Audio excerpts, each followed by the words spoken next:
Modern-day Lagos was founded by Prince Ado, the son of Oba of Benin. Prince Ado was the first Oba of Lagos, the son of the Benin king. Prince Ado named the town Eko until the Portuguese explorer Rui de Segura changed the maritime town to Lagos, which at that time, from 1942, was the Portuguese expedition center down the African coast. The Aworis and Binis are known to be the first settlers of Eko land. The Aworis are speakers of a distinct dialect close to that of the Yoruba language, with a rich Bini mixture. Traditionally, Aworis were found in Ile-Ife. They were known to be the Binis who followed their self-exiled prince, the first son of Ogiso, now called Oba of Benin Kingdom, whose stepmother was after his head. These were the words of the Oba of Lagos, Oba Akiolu, which was contained in a statement issued by his palace on May 3, 2017. The Oba was quoted saying, and it reads, "Coming from the palace with what I was told by my late paternal grandmother, who is a descendant of Oba Ovaramen Nogbaise, and also reading from factual historical books, let me share this knowledge with you all on Eko, Lagos."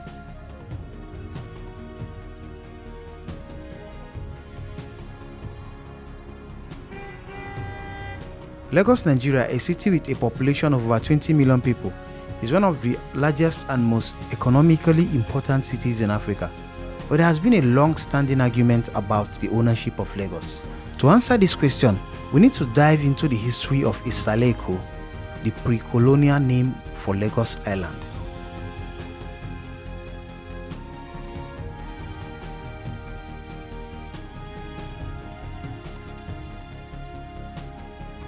Before the settlement of Lagos, Eko was a visiting point for fishermen and traders. Eko, meaning bottom of Eko, was named so because of its location south of the area called Eko, later called Lagos.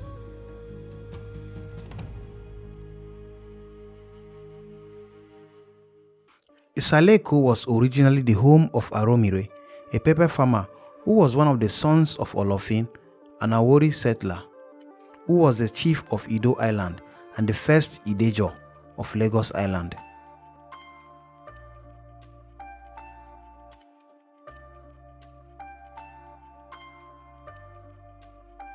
Due to a dispute between the chief's men and a wealthy woman called Aino, the Oba of Benin became involved in the affairs of Ido Island.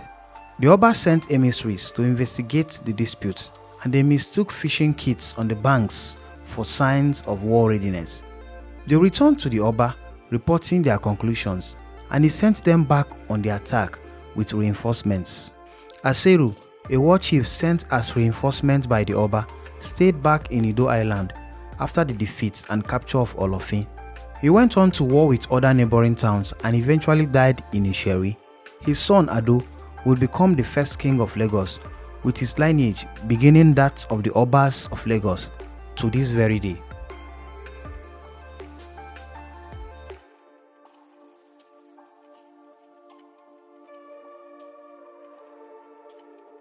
In 1704, Oba Akinsemoyin invited Portuguese slave dealers to Eko. This established the slave trade in Eko, which flourished as a trading center, increasing our influence and dealings with our neighbors, including Badagry. The power and influence of Eko as the power capital of the new trading center grew. By the time of the next king's reign, the Ijebus had begun to trade their produce in Eko. Beans, palm oil, and palm kernels were exchanged for spirits, tobacco, gunpowder, and clothes, amongst other things. The power and influence of Oba Ologuntere effectively suppressed rebellion over tributes from within and even averted an invasion by Dahomey in Badagry. He also established the hereditary titles of Eko chiefs.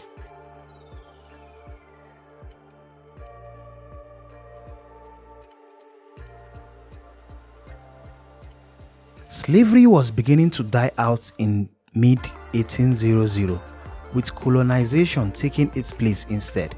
In Eko, a dispute about who was the rightful heir to the throne gave rise to wars. One aggrieved party, Oba Akitoye, asked for help from the British. With her help, Kosoko, a contender, was ousted in the civil war, known as Iga Idunganran. Support for Kosoko came from Dahomey in form of 1,000 warriors, but it came too late to do any good, and he went into exile at Ebe.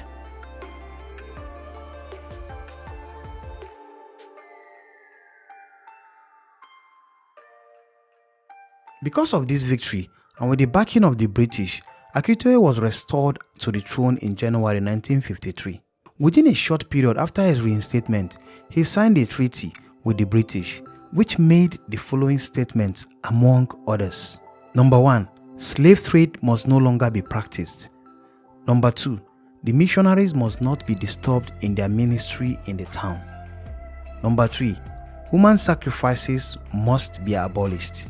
The treaty encouraged the return of freed or rescued slaves from Brazil, Cuba, Sierra Leone, and Liberia. Many of these returnees were educated and came with new ideas that helped shape Lagos into what it is today. However, their return also brought about the displacement of the original inhabitants of Lagos, leading to the loss of their lands and culture. So, who truly owns Lagos? The answer is not so simple. The history of Lagos is a complex one that involves various groups and individuals, each with their own claims to ownership. From the Awori settlers to the Oba of Benin to the British colonizers, Lagos has changed hands multiple times throughout history. However, it is important to remember that the true owners of Lagos are the people who call it home today. Despite the city's turbulent history, Lagos has become a vibrant, multicultural hub of trade, commerce, and culture. It is a city that has been shaped by its past but is constantly evolving to embrace the future. And ultimately, it is the people of Lagos who give the city its true sense of ownership and identity. Let me know what you think in the comment section. Feel free to express your facts and enlighten us where necessary. Finally, don't forget to like this video, subscribe to my channel, and enable post notification as I'll be dropping similar videos in the future. Thank you.